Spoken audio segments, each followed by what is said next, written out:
Hello learners of all ages, my name is Mr. Montgomery. I teach 4th and 5th grade math, and today we're going to be learning about mixed fractions. Now, mixed fractions are a combination of whole numbers and fractions. So for example, I have a picture up here on the board. I have 1, 2, 3, 4 circles, but not all of them are filled in. I have one circle that's all filled in. I have another circle that's all filled in, and I have another circle that's all filled in. The whole circle is filled in, the whole circle is filled in, the whole circle is filled in. We would call these whole numbers because the whole piece is filled in. But only a fraction of this piece is filled in. Thus, we call them fractions.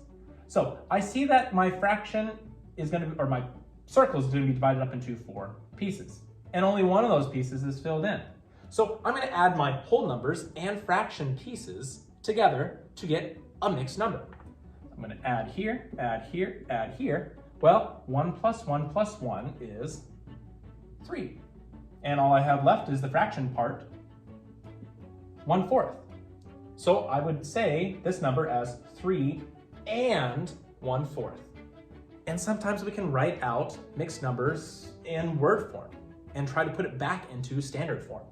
So I have 6 and. Oh, okay, and is my 100% keyword that's the start of a whole number, and that's the start of the fraction part. So 6 is my whole number. And means that I'm going to my fractional part. 1/3.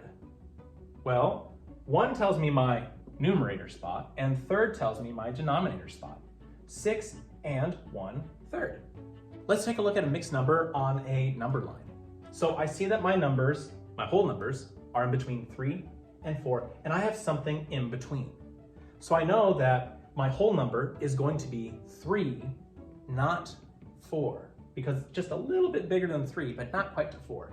So my whole number is 3, but now I got to figure out the fractional part. Well, I got to figure out how many pieces my denominator is.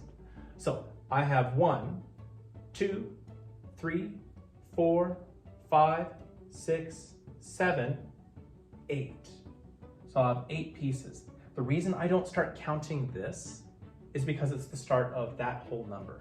But the reason I count this whole number here is because if I have all the pieces back together, well, 8/8 equals another whole number.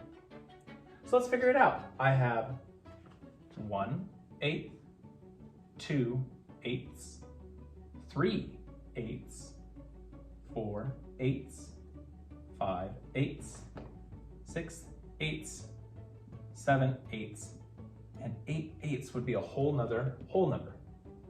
Well, it's at the 3/8 spot, so I have 3 and 3/8.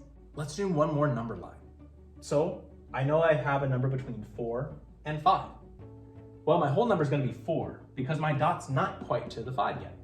But now I got to figure out what my denominator is, or how many pieces this number line is split up into. I don't count the 4. I start from the first tick from it. 1, 2, 3, 4, 5. And I do count this one. So I know that it's divided into fifths. Well, this would be 1/5, 2/5, 3/5, 4/5, and 5/5 would equal a whole number. But my dot is right over the 4/5 spot. So my mixed number is 4 and 4/5. All right, my 4th grade friends, if we take a look at page 153 in our workbook, you will see that we have practice problems number 1 and 4. Number 1 is a number line, and they're asking you to write the mixed number for the number line. Now again, it's slightly after 2, so you know your whole number is going to start with 2. For number 4, it's written in word form, and you're going to be writing it in number form or standard form. Remember, and is that separation between whole number and fraction.